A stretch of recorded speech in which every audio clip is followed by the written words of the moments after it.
പറയാൻ പോകുന്നത് നമ്മുടെ ഹിന്ദു വിശ്വാസ ആചാരപ്രകാരം അല്ലെങ്കിൽ ആ വിശ്വാസത്തിൽ അടിയുറച്ചുകൊണ്ട് നമ്മുടെ ഇന്ത്യയിൽ ഇറങ്ങിയിട്ടുള്ള ടോപ്പ് 5 ഇന്ത്യൻ മൂവീസ് ഏതൊക്കെയാണെന്നാണ്.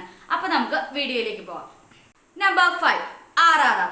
രൗദ്രം, രണം, രുതിരം എന്ന ഉപശീർഷകത്തോടെ DVV എന്റർടൈൻമെന്റിനു കീഴിൽ DVV ധനയ നിർമ്മിച്ച ഇന്ത്യൻ തെലുങ്കു ഭാഷ ഇതിഹാസ ചിത്രത്തിൽ ഇന്ത്യൻ വിപ്ലവകാരികളായ കൊമരം ഭീമിന്റെയും അല്ലൂരി സീതാരാമരാജുവിന്റെയും സാങ്കല്പിക പതിപ്പുകളായി NT രാമറാവു ജൂനിയറും രാം ചരണും അഭിനയിച്ചിട്ടുള്ളത്. 2022 ഈ പടം റിലീസാവുന്നത്. നമ്പർ 4 മാളികപ്പുറം. വിഷ്ണു ശശിശങ്കർ സംവിധാനം ചെയ്ത് അഭിലാഷ് പിള്ള എഴുതിയ 2022 Indian Malayalam action adventure drama ചിത്രമാണ് മാളികപ്പുറം.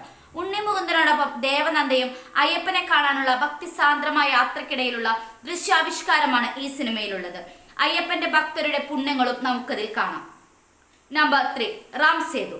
അഭിഷേക് ശർമ്മ സംവിധാനം ചെയ്ത് 2022 പുറത്തിറങ്ങിയ ഒരു ഇന്ത്യൻ ഹിന്ദു ഭാഷ ആക്ഷൻ സാഹസിക ചിത്രമാണ് രാമസേതു.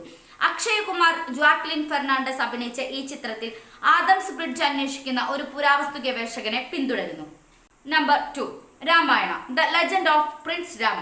1993 ജപ്പാനും ഇന്ത്യയും സംയുക്തമായി നിർമ്മിച്ച ഒരു ആനിമേഷൻ ചിത്രമാണ് രാമായണം. ഇന്ത്യൻ ഇതിഹാസമായ രാമായണത്തെ അടിസ്ഥാനമാക്കിയാണ് ഈ സിനിമ 24ാമത് അന്താരാഷ്ട്ര ചലച്ചിത്ര മേളയിലാണ് ഈ ചിത്രം ഇന്ത്യയിൽ ആദ്യമായി റിലീസ് ചെയ്തത്. നമ്പർ 1 രാമായൺ. പുരാതന ഇന്ത്യൻ സംസ്കൃത ഇതിഹാസമായ രാമായണത്തെ അടിസ്ഥാനമാക്കിയുള്ള ഒരു ഇന്ത്യൻ ഹിന്ദി ഭാഷ ഇതിഹാസ ടെലിവിഷൻ പരമ്പരയാണ് രാമായണം. രാമാനന്ദ സാഗറാണ് ഈ പരമ്പരയുടെ രചനയും സംവിധാനവും നിർവഹിച്ചത്. 5 ഭൂഖണ്ഡങ്ങളിലെ 17 രാജ്യങ്ങളിലെ 20 വ്യത്യസ്ത ചാനലുകളിൽ വ്യത്യസ്ത സമയങ്ങളിൽ ആവർത്തിച്ചിട്ടുള്ള സംപ്രേഷണം ഇതിനുണ്ടായിരുന്നു. ഈ വീഡിയോ നിങ്ങൾക്ക് ഇഷ്ടമായെങ്കിൽ ലൈക്ക് ചെയ്യുക. അതുപോലെ നിങ്ങളുടെ അഭിപ്രായങ്ങളും നിർദ്ദേശങ്ങളും കമന്റ് ബോക്സിൽ ടൈപ്പ് ചെയ്യുക. Thanks for watching.